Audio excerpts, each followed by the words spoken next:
Right.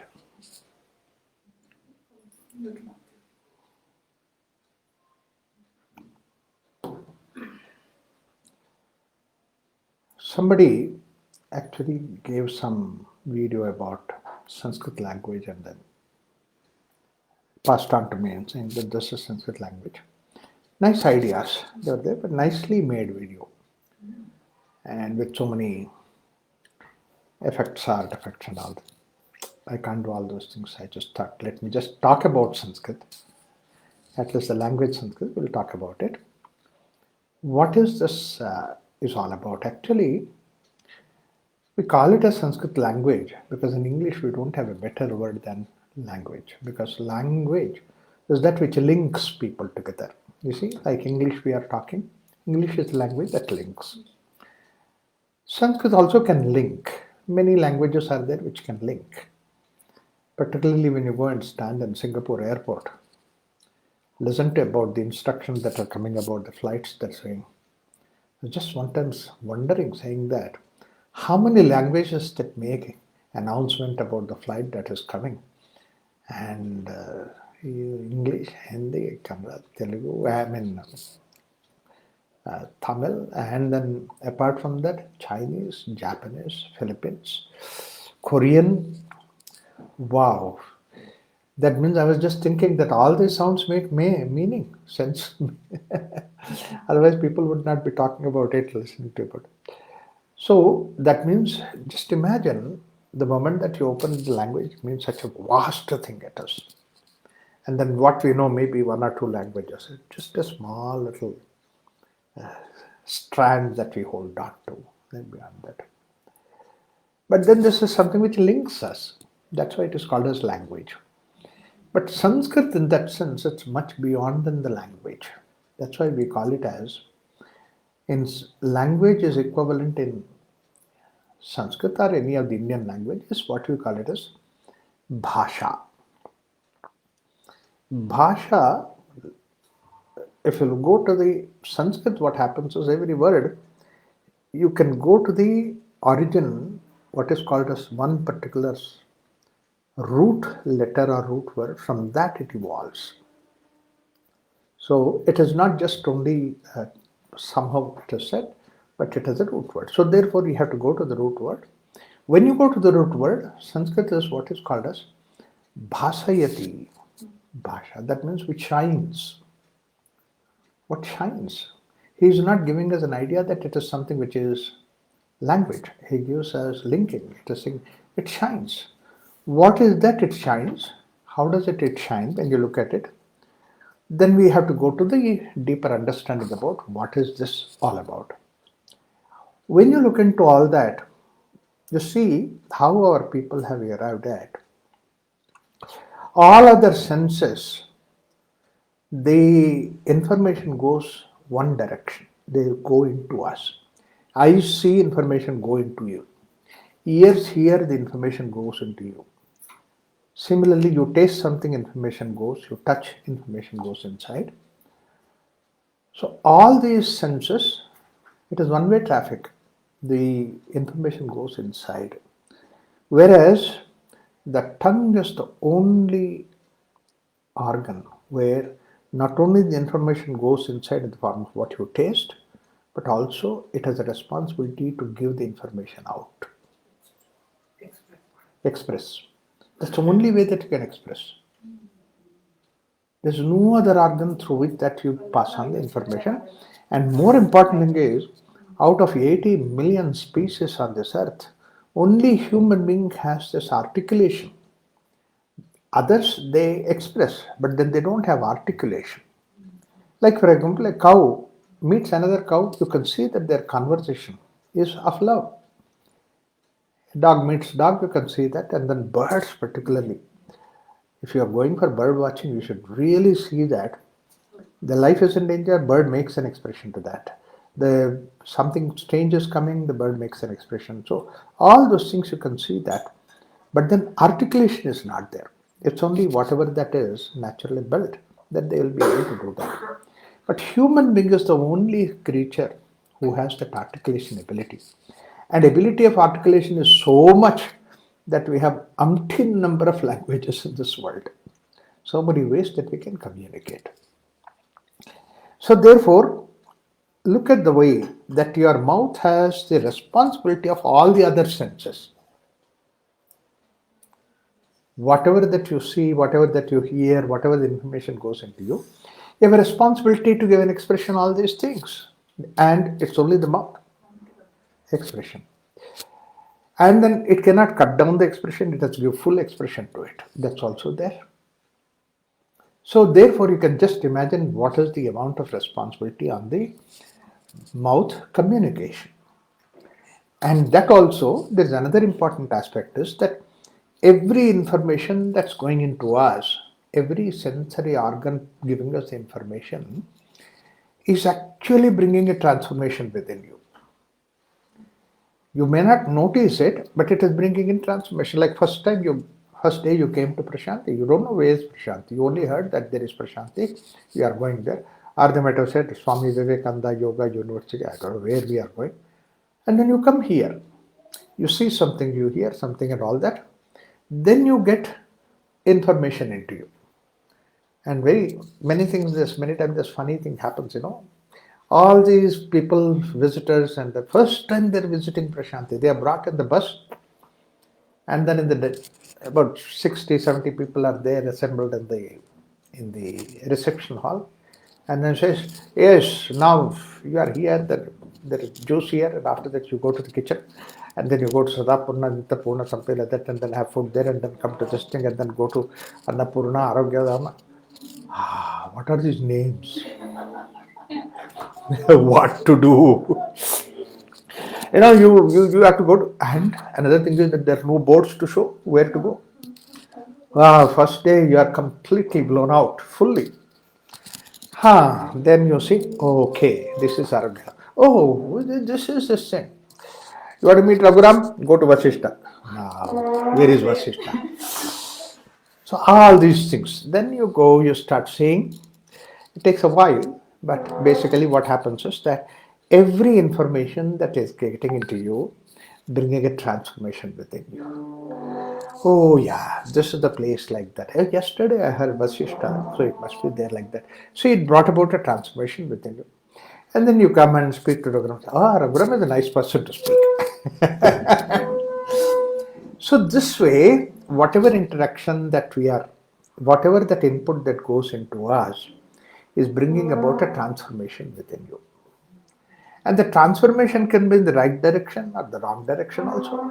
You can pick up something right, you don't pick up something, you can pick up something wrong also. And then grow. Like for example, not everybody comes here is going to be wise. That is I should say some people are wise, some people are smart. So wise people are the ones who take what is right. Smart people are there. What can we do here? So one day I was, those the bus, I was going by the bus. One of the participants came running to me, therapy participant came running to me, gave some 500 rupees in my hand. Said, sir, don't tell anybody, get me a packet of sweets.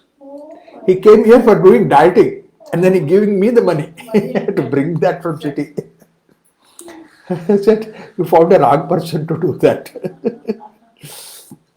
So, anyway, so that means to say all these things are bringing about transformation within you, and you can take it in the right way so that you can grow right way, or you can take it in the wrong way.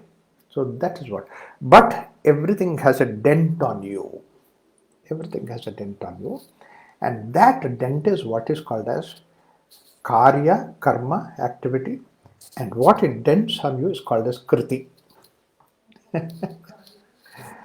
Kriti, what happened? Like for example, you are sitting in the paper and a pen, you write something. Show me what you have drawn, what you have drawn the picture. That picture, what I have drawn is called as kriti. Now, like that within me, all that information is creating a kriti in me. If it is in the right direction, a wrong direction, we call it as a vikruti. If it is in the right direction, it call it as samskruti. Samskruti is in the right direction. That's what is kriti. So now everything that falls on me, it has impression on me in the form of Vikruti or Samskriti. And now it's up your choice what you would like to give an expression to it. Whether you would like to give an expression to Samskriti or Vikruti. And a language through which that you give expression to this particular transformation within you is what is called as Sanskritam. So Sanskritam is one thing, is communicating, but more important thing is it has so much of a responsibility to communicate all those things. So now what are all the things that are involved? That's what Upanishad says. It has several components by which that you give this. And that is what is called as the, you know, Shiksham Vyakhyashyamaha. That's what the Taittiriya Upanishad says. Let us try to understand where the learning starts.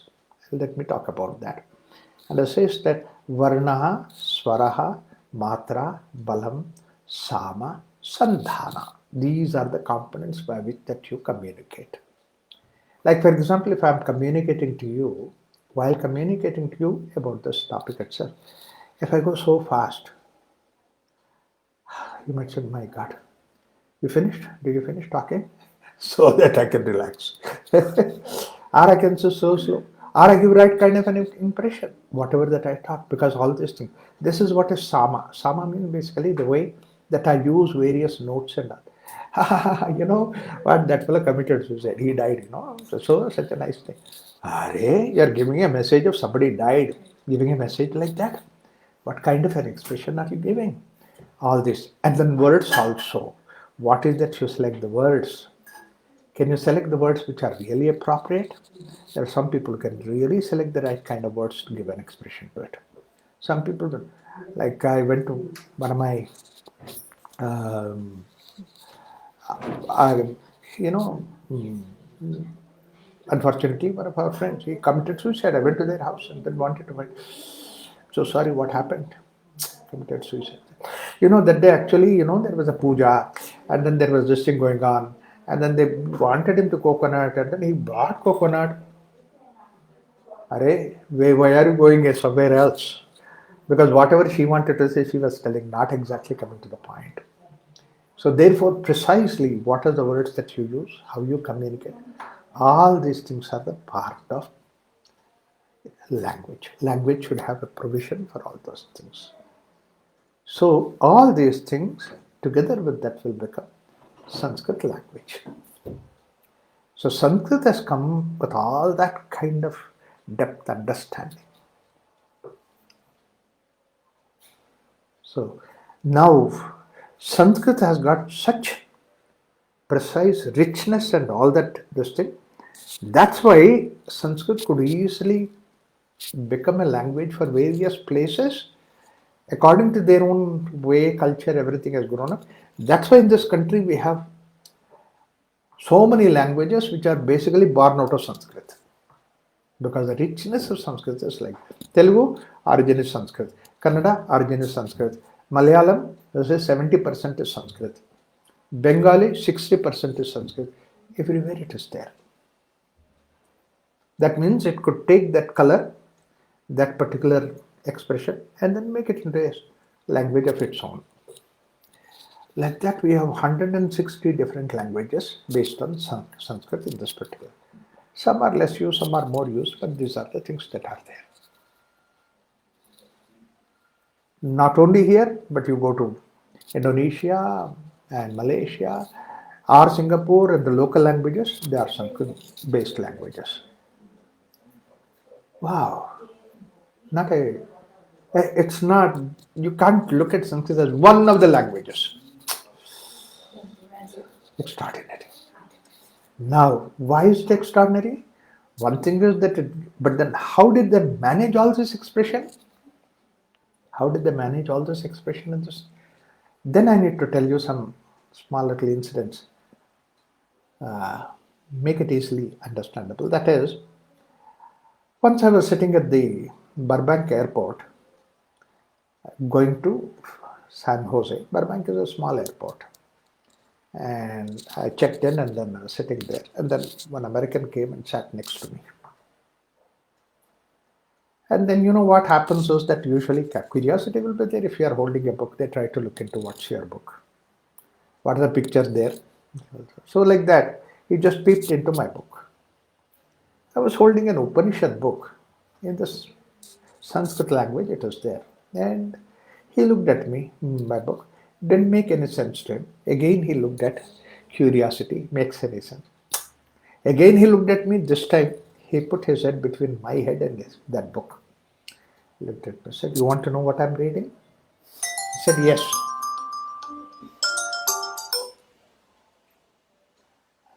One second, one second.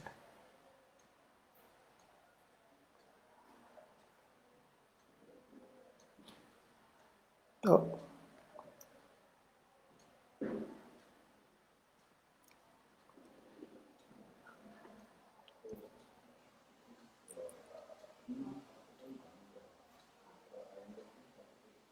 Hello actually నేను ఇప్పుడు lecture మధ్యలో ఉన్నాను, మళ్ళీ మధ్యలో బిగినింగ్లో ఉన్నాను. మీ టాపికే ప్రశాంతిలో ఉన్నాను. I'm giving a talk on your topic, that is Sanskrit. Okay okay okay నేను ఇది ఫేస్బుక్ లైవ్లో మీ టాపికే మాట్లాడుతున్నాను సంస్కృతం గురించి. If you have any possibility, you can just log in and connect to Facebook Live.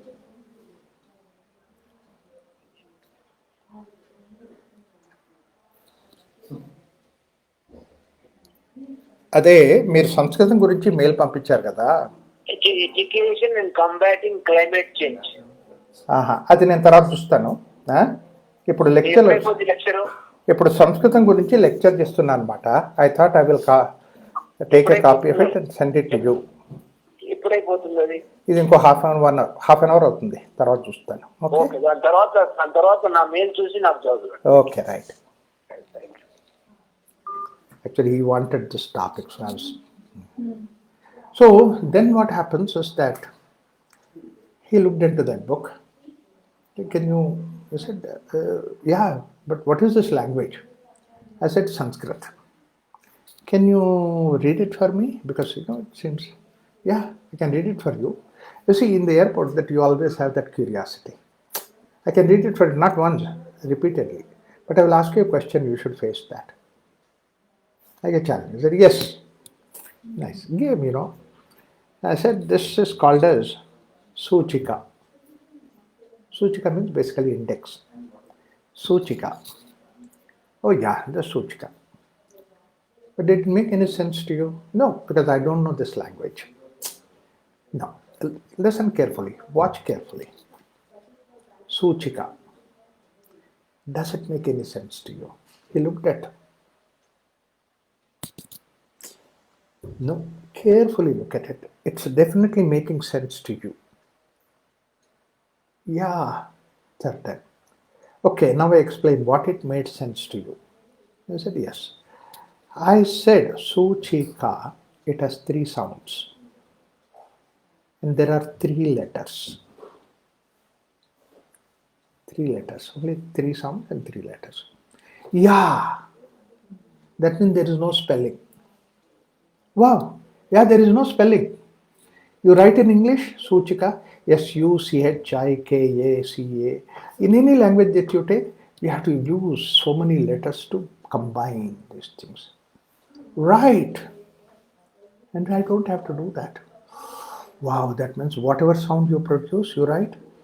Yes. There is no spelling. I can never think of a language where there is no spelling. You see? Surprise for him. Okay, now let me give you one more detail. So what is it? America conducts the spelling bee contest every year. Is it? Yeah. And every state conducts, they conduct various provinces and all that. Yes. And if you remember that most of the spelling bee contests are won by Indian children. Oh yeah. And there is another factor that is there. Actually, it is one top and several other 20, 30 provinces, 100 provinces, that they do all that kind of thing. But anyway, but there is another factor which you do not know, I can tell you. What is it? These children's parents, they have learned in local language. They are not English medium school children. How does it matter? I tell you that genetically their parents also have not learned spelling. Wow, that's interesting because basically Sanskrit language has a spelling hidden inside. You know. So these kids, you ask them, what is this origin of this particular word? Say some Czech word, something like that. They immediately give the spelling. All that they need is one small little hint they make. This is the fascination thing about Sanskrit. Every word is a spelling in itself. Every letter is a spelling in itself. Wow. Like that I said few things. He was so happy. 1 month later he sent me a mail from San Jose. I joined Sanskrit learning classes here. Another incident that happened, I was in Germany, a seminar was going on, and then there were people in seminar, and then there's somebody to translate into German language. And at the dinner time, there was one girl came to me. She said, "I'm some name." She said, "Kristen something." Very nice talks. I really enjoyed your talk. Oh, you know English? Yeah, I know English because I come from England and I learned English, and I'm teaching English here. Oh, you're also a teacher in English? She said, "Yeah, I teach in the schools here. So therefore, if you're teaching English, then I have some question in English. So can you answer me? Because English is not my language. Therefore, I would like to ask you something." Oh yeah, sure, we can. Then I said, okay, let me ask one question. That in English language, A, E, I, O, U is vowels. He said, yeah, they are vowels. But then why don't you have separate them out, A, E, I, O, U, and other letters separately? Why did you put them in between A, B, C, D, E, F, G, H, I, J, K, L, and N, O comes again. What's the reason? There was some definitely a reason, but I never thought about it. No, can you explain? No, I think I need to think about it. I need to work on that. But yeah, but then this question, I never thought about it. And though I learned English and I'm from England, I never understood.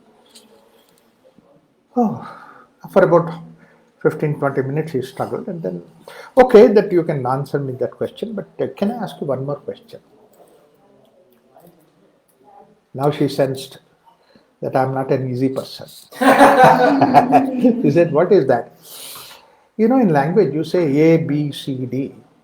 Why C should come before D? Why D should come before E? P, after that Q. Why Q? N, P, something like that. Why did you know? Definitely there must be some reason why it has come. Yeah, that's the reason why I wanted to find out. Another 15 minutes she struggled. Okay, both these answers you can give me. Can I ask you one more question? No, please don't. Stop it here. Next morning she came to the breakfast table and she came next to me and said, "Good morning, Raghuram, good morning." I said, "So, wow, last night I didn't have sleep." And she said, "Why?" Whole night I was thinking of answer for this question that you asked. And that was only going on in mind. I couldn't answer. So did you find any answer at least? I couldn't find any answer. That means there is no reason for that. It's just arbitrary. Yeah, I think it should be like that only. Then if it is so simple, then you could have told me yesterday itself. You wouldn't have lost your sleep. What? You would have accepted if I say that there is no reason for that? Yeah. If an English person from England says that there is no reason, what can you do? You're so mean. I said, why? You lost my sleep whole night, you robbed my sleep, and then you say it's okay if you say like that. What else can I say? You horrible. She was happy, but at the same time angry. She went that far in the car and then came back and just sat next to me. Said, "No, tell me, why did you ask this question?" I said, "Should I not ask this question?" "No, you can ask this question, but there must be some reason why you asked this question." "There's no reason. I was just curious to find out." "No, I can't agree. Curiosity brings about this question. I cannot agree. Must be some reason. Today, you tell me that reason." "But I don't have any reason." I just casually, "No, no, you see, it's a very simple thing. For me, it's very simple. If there is any language which has got that kind of a reason why they have these things, I thought in English also there was some. Then he said, which language has that kind of a reason why they have in that order? I said, yeah, there's one language. There are several languages which are born of one language in India. That is Sanskrit. Wow. Sanskrit has a reason why these things are there? Yes. It's not an ordinary human language. Must be something extraordinary, something wonderful. Wow, you never said about these things. Yeah, you should find out where it is, what it is, like that. See, this is something. Normally, what happens is that we tell people, go and study something, go and study. No, you make them so curious about all these things, they themselves go and try to learn Sanskrit. There is a reason for these things. And then I just explain. I can't give the whole idea, but I can explain about a couple of things what is there. What are those things? You see, like what you have vowels. If you look at vowels, vowels do not use your lips.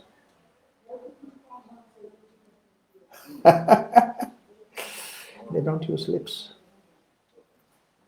When you don't use lips, it is only sound. I, O, U. These are all sounds. Moment you use the lip, sound stops. Finish. Over. And in Sanskrit language, several other things that are there. It's such an extraordinary, wonderful scientific language. Every word, it is completely qualified in itself. Like there is nothing like a noun, verb, this and that. These are different things. It is not like that. Word that you say is completely qualified. Lydia, when we say that, Lydia takes different forms. What is the position of Lydia in a sentence? I hit Lydia, or Lydia hit me. In English language, it doesn't make any sense. In fact, I hit Lydia, yes, I hit. Lydia hit me, they say, yeah, Lydia hit me, that's all. But in Sanskrit language, the sentence construction is such a way that your name Lydia is completely qualified wherever I put the sentence, wherever I put your name in any sentence. Like the way I hit Lydia, Lydia hit me, or hit Lydia me hit Lydia. Any form that you put, that sentence does not lose its meaning.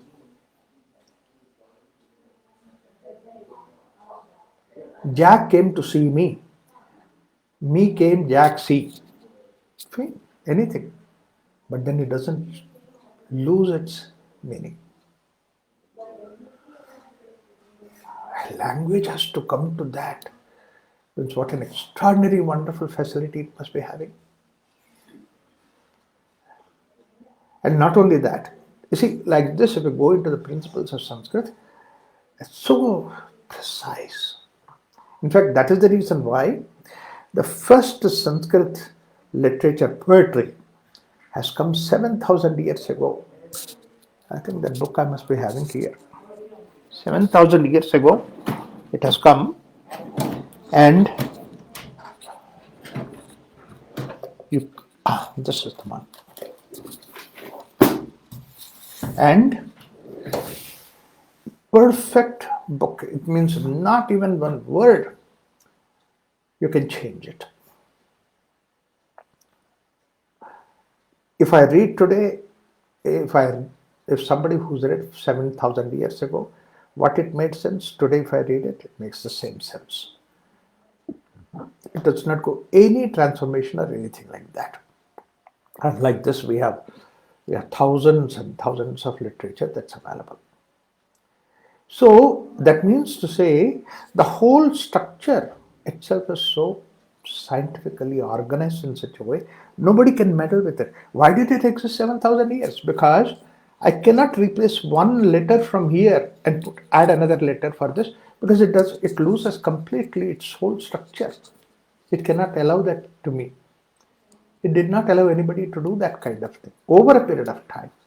Today, when I'm quoting something, sometimes I quote from this in our groups, and I have to quote exactly what it is there in this, nothing beyond that. The meaning is locked into its structure. More meaning, structure, it's the words that are there, everything is structured into that. That's why I said earlier that it has got all these components. That means to say, it is what is the letter, what is the swara that you give, and what is the size that you give it. So, like that, matra balam, sama santana, what is the music that I live behind it. All these things are embedded in that. In each word that I said, it is like that. Each word with all those kind of things that are there. And this is written 7,000 years ago. This is the first book, actually, literary work that is written in Sanskrit. And whatever that is written here, the whole structure, till today, that nobody could give any other structure to Sanskrit. Just like that. Was it an oral language before it was written? Was it a? Was it strictly an oral language before it was written? People say that, but I don't agree with that, because basically there are certain portions orally that we communicated. See, somebody who could give that kind of a language, I mean, they did not know how to write it. That's foolishness about it. Think of like that.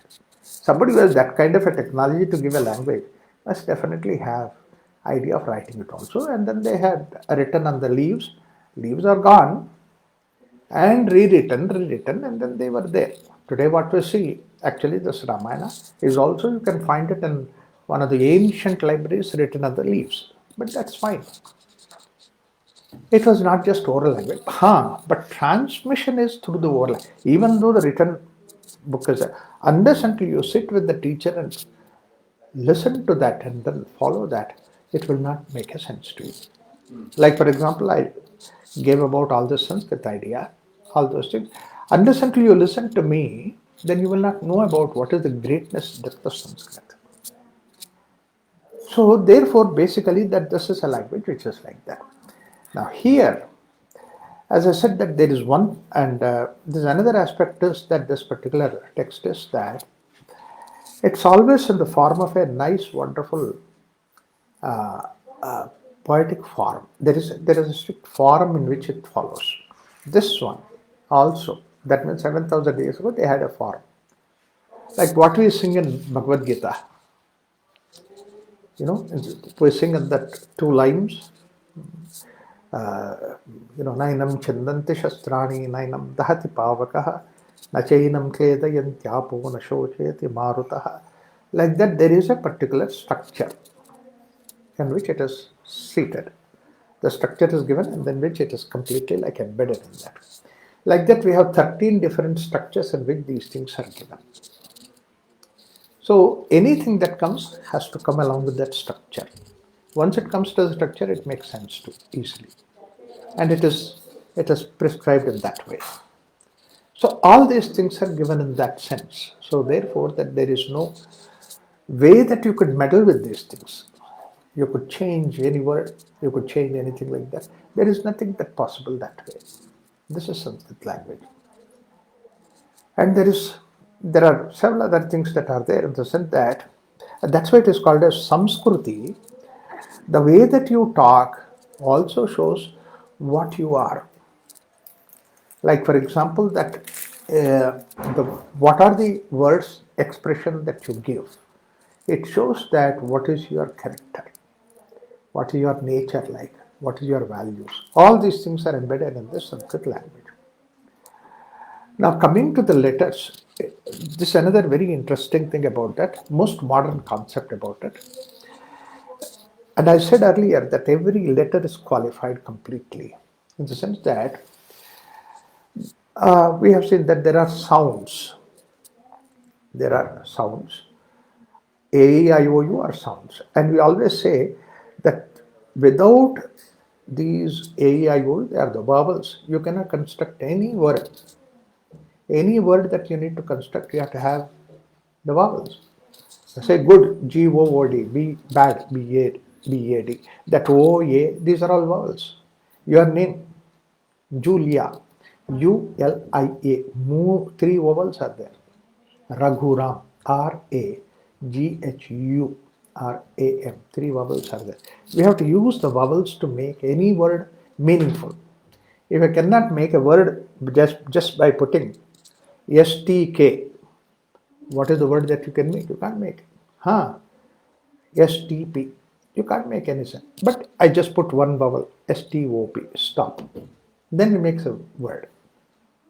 Like that, we have to add one vowel in that. In any language that you take, we need to have a vowel. So vowel is the one which makes that complete connection between in the words. Before that, they are only simple letters. A vowel brings about a sound. Therefore, what we call it as vowel is I don't know how the vowel name came, but in Indian language, in Sanskrit, it is called as that which gives the life to that which is called as basically that swara. Swara means life. Swara means music. Swara means basically the spandana. That means to say. So we call it as swara. A, I, E, O, Ru, E, I, O, Aha. Never it uses any lip, but these are various sounds. If you look at it, all these sounds are in sequence. I, I. When you look at it, is when you produce with the mouth open and then your lips open completely. Now you make a little slit of it. E, E, ow. And this is basically, if you look at it, it follows the musical note. You can do that. Yeah. Re, yeah. Sa goes up. Musical notes. So therefore, that there is music involved in that. Now, what happens is the music that is added to, and then the second thing is there are letters, which we call it as alphabets. What we call, in English, alphabets means alpha, betas together is called as alphabets, and that is called as in Sanskrit language we call it as akshara. Akshara is given usually as letter. And like the way alpha, beta together, people say that akshara is a combination of a and ksha. Ksha is another letter that is there in Sanskrit. So a, ksha put together, this is what is akshara. Beginning letter a, ending letter ksha. So putting these two things are supposed to be akshara, but it is not like that. In fact, in Sanskrit, that's another beauty of it. Anything, you can question it. Book, why is it called as a book? You can question why is it a book. Table, I don't know in English language whether we can call table. Why? If somebody says that this is table, is it? Why do you call it as table? I'm mad. It has a root in Spanish, table. It means a piece of wood. Yeah. A piece of wood. Tabla. Tabla. So, Table. okay. Tabla. Oh, okay. I think that's why Spanish is an older language from which all those things are derived. Mesa. Mesa. What is that? Mesa. Table in Spanish is mesa. Spanish is mesa. Mesa. Okay. Hey, that's very beautiful because mesa you say in Spanish. Actually, in Urdu, that is in Persian language, it's called as maize. Oh. Maize. So English is a degraded language. Yeah, we should not try to compare with English. But in Sanskrit, a pen is called as a pen. Why do you call it as a pen? Why it comes is basically that it is not name given to it, but it is derived. Derived Where from it is derived from the object. derived, not from the object. See, that Derived from, there is one basic sound that is there from which it is derived. There are some basic sounds that they have given, list of sounds, and from that list of sounds they are derived when you look at it. And different purposes, different areas, it is derived to cater to that area. Therefore, these are things which are derived. So that means in Sanskrit you can ask any question on anything. Why you call it as light as a light? Why you call it? See, so this is the depth of it. Therefore, what happens is that water, when you take it, H2O, and water has got something like about 200 names in Sanskrit. Why? Because 200 ways it is being used. And each usage has a particular dhatu, that is word, letter, and from that letter it is connected.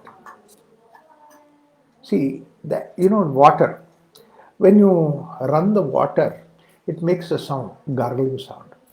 So that gargling sound, you can feel it when you call it as water as jala, jala, jala. Jala means that which is flowing, which has vibration, which has life. So it is water. But the same way, water can be different purposes. Jalneti. Yeah, jalneti, you do that. Water is flowing. Jala, flowing. I give you a cube of ice and say, do jalneti, and I forget about it. Because the cube of ice is not jala. So like that, imagine that everything has a derivative. That means there are principles. How do you derive? How do you derive? There are principles given. There are 8,000 principles by which that you derive these things. Now, there's another thing. This A-E-I-O-U, as I said, we have sounds, that is swara. But then the swara is something which is on the top. And then there is another thing which is called as the letter, which we call it as letter, but they are not letters. With akshara. The meaning of akshara is not a plus ksha is called as akshara, but it is where death is not. Akshara means death. I don't want to get into details of what akshara and all that. Akshara means death. What does not have death is called as akshara. Now, you are taken to a different plane.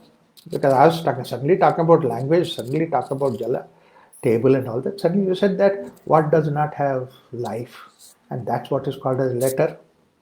How does it go? Now the question is, puzzle is that what is that which does not have a death? A very simple answer is what is not born does not have a death. Oh, you made me now further complicated. What is that which does not have a birth also? But then it still exists. Then what happens is that there are some sounds not yet born. And only that the sound is born when these sounds are added to this. These are only positions. Like for example, you take a guitar, or you take a sitar or wind or string instrument, veena. You have a position. You just hold the position. It doesn't make any sense. But then when you beat the string, it makes a sound. When you beat it another place, it makes a different sound. That means its positions are available, but it is not yet sound. These are called as unborn sounds. Like that in Sanskrit we have unborn sounds, positions are available. And then you add sound to that, then it gives sound. The moment that you separate them, it doesn't exist. It doesn't exist because that you have not added to it. Like for example, the sound is k. It's not born, but then I add to this the sound k plus a is ka. My name is Raghuram. It doesn't have any sound. It's a position, but I can add to it. There is a ra. Add.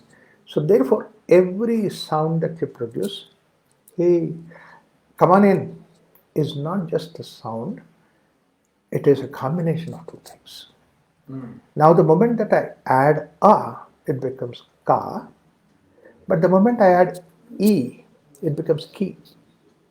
The moment I add u, it becomes hu. So that means there is a matrix now. Matrix on one side, A, E, I, O, U, like that, I, all those things.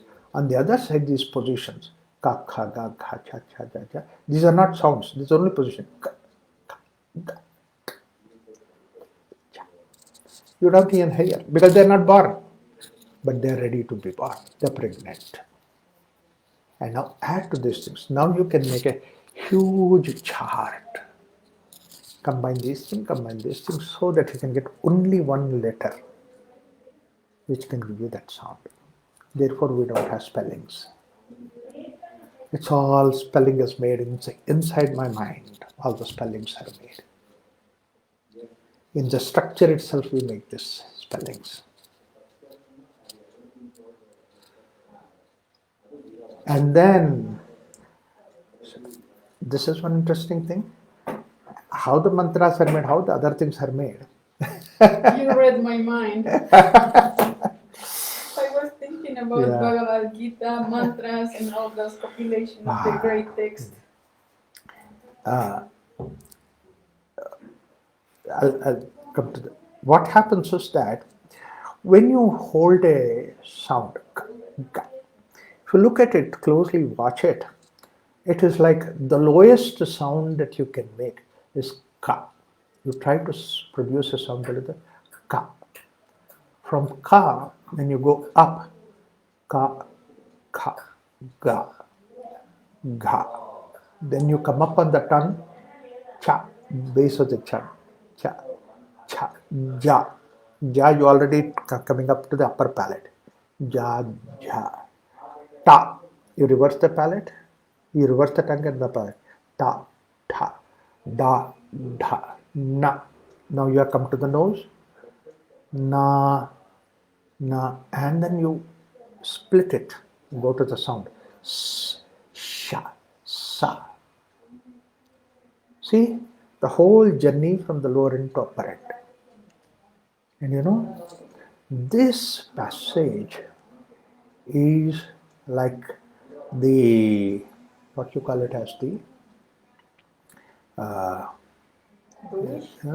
the positions are like a holographic picture. The holographic. It's not that sounds. The whole structure is born along with your body. So these sounds identify certain parts of the body. And from that sound, the body name has come in Sanskrit. When I call Sanskrit as my hand, the hand comes from that position. That's why you go back to that sound dhatu from which that hand comes. That dhatu corresponds to the holographic picture position in my body. Similarly, there are powers, centers. So these powers are also identified with that holographic centers. When we call Ganesha, Gam Ganesha, the Gam is a position from which the intelligence evolves. Therefore, his name is Ganesha. It can't be anything else. Krishna, Kri, Ka, R, Dhatu. From that name of Krishna comes. It can't come from anywhere else. It can't happen anything else. He did not get his name just like that. He is within this matrix. Huge matrix in which all these things are there. But the basic idea of matrix is you just put these two things together. The sound and the position. And this is what is basically 0 and 1. 1 is a position, 0 is open. 0 doesn't have any sound, 1 is a position. Bring these two together, 0 and 1. That's why Sanskrit is a computer language. Because what is computer language? 0110, 0110. That's a combination. This combination is the one which makes this whole Sanskrit.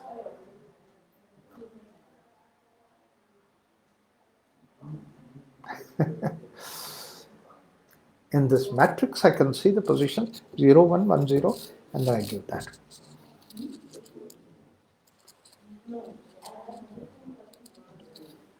8,000 sutras or formulae by which that you can put these things together, 0, 1, 1, 0, 0, 1, 1, 0, you can create a computer language. And when you make that language, see, it's such a complex, complicated kind of a thing.